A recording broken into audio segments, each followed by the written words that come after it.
Olá pessoal, sejam bem-vindos a mais um vídeo aqui no canal Finquim, a chave de suas finanças. Meu nome é Emerson Bisco e neste vídeo eu vou falar sobre a tabela Price, ok?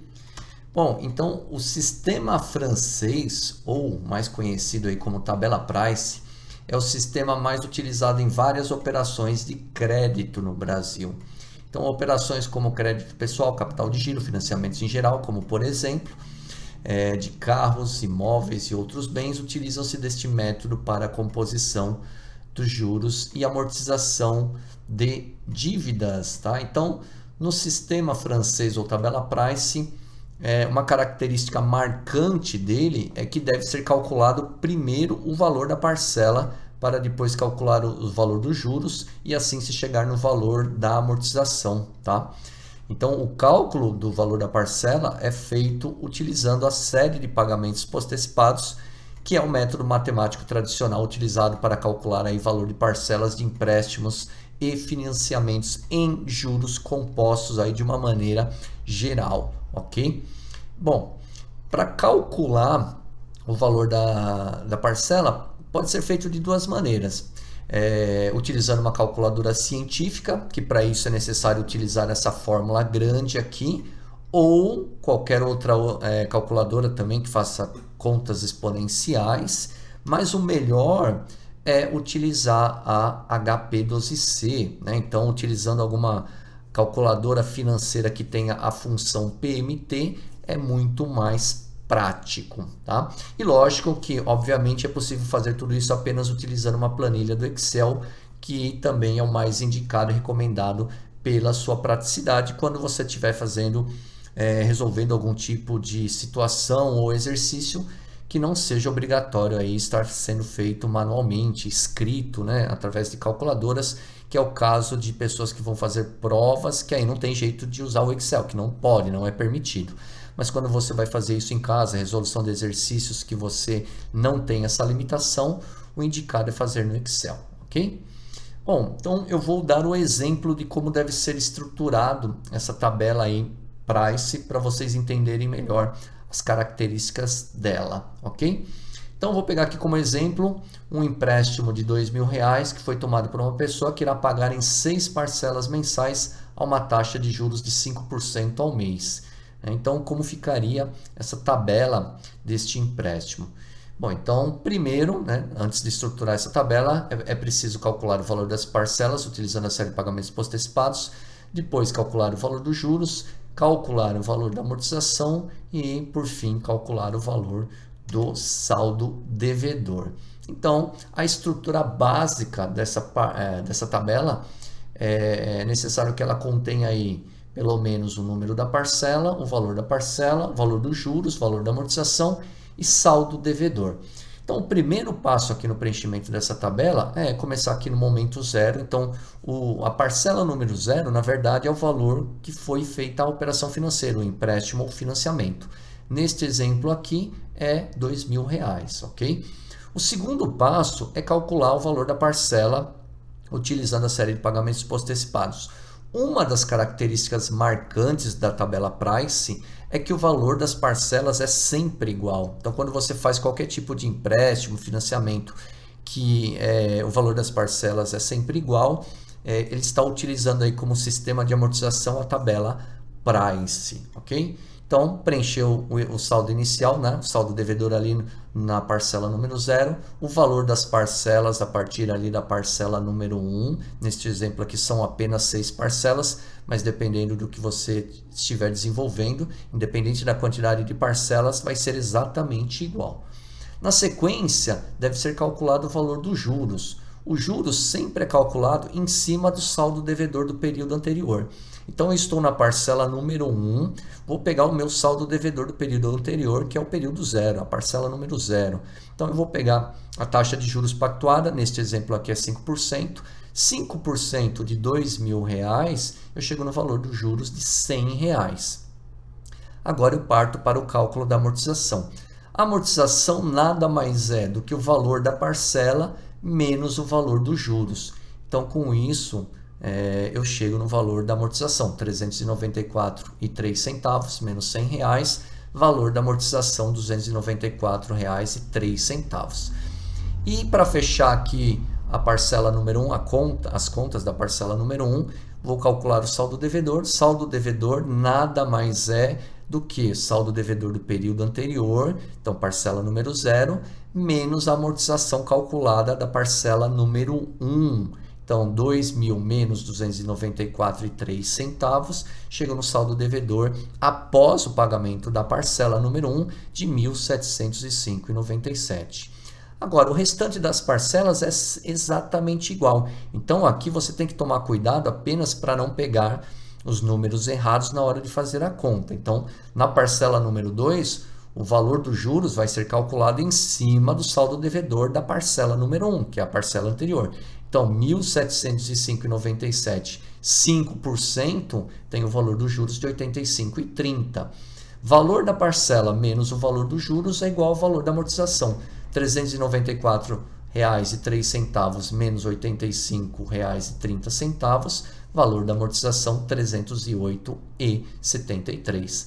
Saldo devedor aqui, depois do pagamento da parcela número 2, é o saldo devedor que havia na parcela número 1, 1.705,97, menos o valor da amortização da parcela número 2, de 308,73, vai dar 1.397,24. E apenas em repetindo isso período a período. Lá na parcela número 3, mesma coisa, pegar o valor do saldo devedor, aplicar 5%, valor dos juros, valor da parcela menos valor dos juros é igual ao valor da amortização, saldo devedor do período anterior menos amortização igual ao saldo devedor após o pagamento da parcela. Então é só ir fazendo todas essas contas repetidamente, parcela a parcela, até chegar na última parcela, no qual o saldo devedor será exatamente igual a 0, ok? Bom, então é bem simples a estruturação da tabela Price, né? Acredito que a parte mais complicada é tomar cuidado com os valores que você vai tomar na hora de fazer a continha, principalmente do saldo devedor, não se confundir, tem que pegar sempre o saldo devedor do período anterior, menos a amortização da parcela no qual está sendo calculada para chegar no saldo devedor após a quitação daquela parcela, e fazendo isso repetidamente. Agora, na sequência, eu vou mostrar como que é calculado o valor da parcela utilizando a HP12C e o Excel, estruturando essa planilhinha aqui. Então, continue vendo o vídeo aqui que você vai ver como que é feito todas essas contas e como estruturar isso no Excel, também utilizando as fórmulas do Excel, ok? Bom, agora demonstrando como que monta a tabela Price utilizando a HP12C. Primeiro passo é deixar estruturada a tabela certinho, com a quantidade de parcelas correta e o campo para valor da parcela, juros, amortização e o saldo devedor. Então, no meu exemplo, o saldo devedor inicia-se aqui no momento 0, parcela número 0, com R$ 2.000, que é o valor inicial da operação. E o primeiro passo é calcular o valor da parcela utilizando a série de pagamentos postecipados. Então, aqui na HP12C, o cálculo do valor da parcela é através da tecla PMT. Então é bem facinho calcular utilizando HP12C. Vamos lá. Então R$ 2.000 é o valor do capital inicial, que vai aqui no PV, ok? Quantidade de parcela 6, vai no N de tempo, e a taxa de juros 5, que vai aqui no I, ok? Importante lembrar que a taxa de juros deve ser digitada do jeito que se escreve em percentual, 5, né, e não 0,05 em decimal, que a HP ela entende que 5 na tecla I é 5%, então ela mesma já faz essa conversão. E outro detalhe importante é que se você estiver utilizando uma taxa no qual é diferente do prazo do parcelamento, que é mensal, então, por exemplo, uma taxa anual, uma taxa trimestral, uma taxa semestral, é necessário fazer a conversão dessa taxa utilizando a técnica de taxas equivalentes para a taxa mensal. Então, pegar a taxa, por exemplo, anual e convertê-la para mensal antes de alimentar a tecla I, porque o tempo da taxa tem que estar condizente com o tempo da operação, e nesse caso aqui, o tempo da operação que eu me refiro é o tempo do pagamento das parcelas, que é mensal, ok? E, por fim, apertar o PMT, que vai aparecer aqui o valor da parcela. Então, Como a característica da tabela Price é que o valor das parcelas é sempre igual, você já pode preencher a tabela aqui com todos os valores exatamente iguais, tá? Então, 394,03. Deixa eu copiar e colocar aqui somente os valores para não estragar minha tabelinha aqui bonitinha, ok? Segundo passo, calcular os juros. Então, utilizando a série de pagamentos postecipados na HP, dá para fazer isso de forma automática. Então, voltando aqui na HP 12C, tem que tomar cuidado para que depois do momento que você calculou o valor da parcela, você não apague este número, não aperte nenhuma outra tecla antes de iniciar essa sequência que eu vou te mostrar, porque se fizer isso, você vai ter que calcular tudo novamente a parcela, porque senão ela não funciona, pois os números que foram colocados aqui nas teclas PV, I e N servirão de base para que ela calcule agora o valor dos juros, amortização e saldo devedor. Então, começando aqui pelo valor dos juros, você vai apertar a tecla número 1, aperta na sequência a tecla laranjinha F e a função amortização aqui da HP 12C que está abreviada como amort. Então, eu tenho o valor aqui de R$100. Você já pode preencher aqui, R$100 é o valor dos juros. Na sequência, você aperta a tecla X maior menor que Y, que ela vai trazer o valor da amortização, 294,03. E por fim, você vai apertar RCL de Recall e apertar o PV aqui, o capital. Ela vai te dar o saldo devedor, 1.705,97. Agora basta ficar repetindo este procedimento parcela a parcela. É importante que você não erre essa sequência, porque se você estiver construindo essa tabela aqui e errar essa sequência no meio, não tem como continuar. Você vai ter que começar tudo do momento zero, calcular a parcela, calcular lá o saldo devedor, né, da parcela 1, amortização, juros, tudo novamente. Então tome cuidado para você não fazer alguma confusão e apertar tecla errada ou trocar a ordem aí das funções e calcular errado. Então, parcela 2, mesma coisa. 1, F, amorte, valor dos juros, 85,30. X maior menor que Y, 308,73 de amortização. Saldo devedor, RCL, PV, 1.397,24. Só conferindo o valor. Parcela número 3, mesma coisa. 1, F, amorte, valor dos juros, 69,86. X maior menor que Y, valor da amortização, 324,17. Saldo devedor, RCL, PV, 1.073,07. Parcela número 4, 1, F, amorte, 53,65 de juros. X maior menor que Y, 340,38 de amortização. RCL, PV, saldo devedor 732,69. Parcela número 5, 1F amorte, 36,63 de juros. X maior menor que Y, 357,40 de amortização. RCL, PV, 375,29 de saldo devedor. E a última parcela, 1F amorte, 18,76 de juros. X maior menor que Y, 375,27 de amortização e o saldo devedor tem que zerar. Obviamente que aqui deu uma diferença de 2 centavos, isso é algum arredondamento que a calculadora foi fazendo aí no decorrer das contas, mas o saldo devedor aqui final é zero, ok? Bom, então era isso que eu tinha para mostrar aqui no cálculo da HP 12C. Na sequência eu vou mostrar pelo Excel utilizando as fórmulas financeiras lá do Excel, que é bem mais prático também. Então continua aí ligado que você já vai ver logo na sequência. Agora montando aqui no Excel, o Excel tem a função de cálculo do valor das parcelas, o PMT, também igual ao HP 12C, ele só não leva o nome PMT.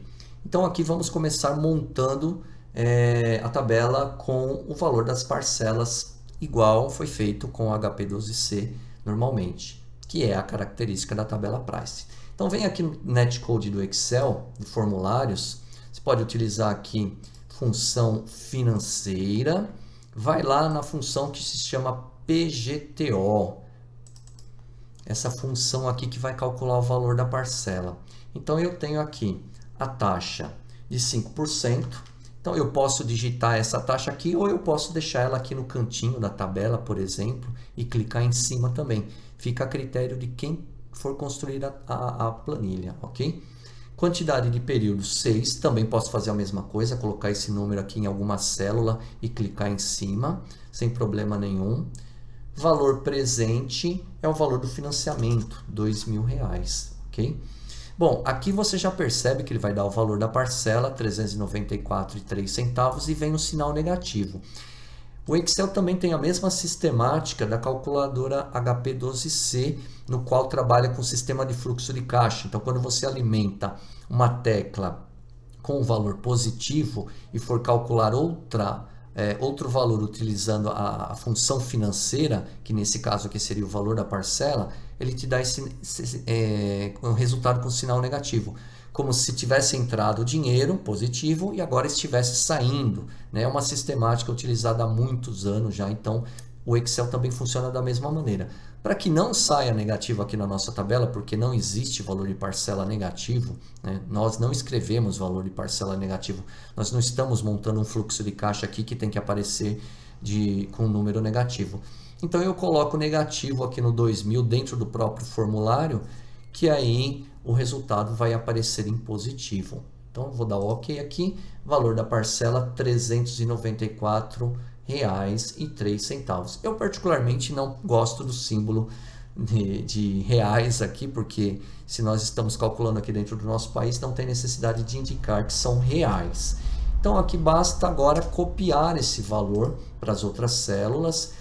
Não pode dar Ctrl+C, Ctrl+V, porque ele vai copiar a fórmula. Se ele copiar a fórmula, se você digitou OK, sem problema, né? No meu caso aqui foi digitada, eu copiar a fórmula não terá problema nenhum. Mas se você buscou esses dados de algumas outras células e você copiar, provavelmente vai dar algum erro. A não ser que você trave essas células, que aí não é o foco aqui do vídeo. Então toma cuidado só com esse detalhe para o valor das parcelas não começar a dar totalmente diferente quando você copiar para as outras linhas, ok? Bom, uma vez calculado o valor da parcela, que aqui no Excel seria a parte mais difícil, agora basta calcular os juros da maneira que eu expliquei lá no início do vídeo, no qual eu estava mostrando a estrutura da tabela Price. Então, o valor dos juros é o saldo devedor vezes a taxa de juros, que é de 5% neste exemplo. Então, 2.000 vezes 5%, valor dos juros, R$ 100. Valor da amortização é o valor da parcela menos o valor dos juros. Tem o valor aqui da amortização. Saldo devedor, depois do pagamento da parcela 1, é o saldo devedor do período anterior, menos a amortização do período atual. Então, eu tenho aqui construído a primeira linha. A partir do momento que você construiu essa primeira linha, basta copiar para as outras linhas que você já tem a planilha pronto, né? Então, por isso que eu até comentei no início do vídeo que é muito mais prático estar utilizando o Excel para a construção da tabela Price, ok? Bom, então era isso que eu tinha para mostrar para vocês nesse vídeo. Espero que você tenha gostado, que você tenha aprendido, que tenha lhe ajudado a agregar algum conhecimento. Deixa like no vídeo aí e até o próximo vídeo no qual eu vou falar sobre a tabela SAC. Grande abraço a vocês.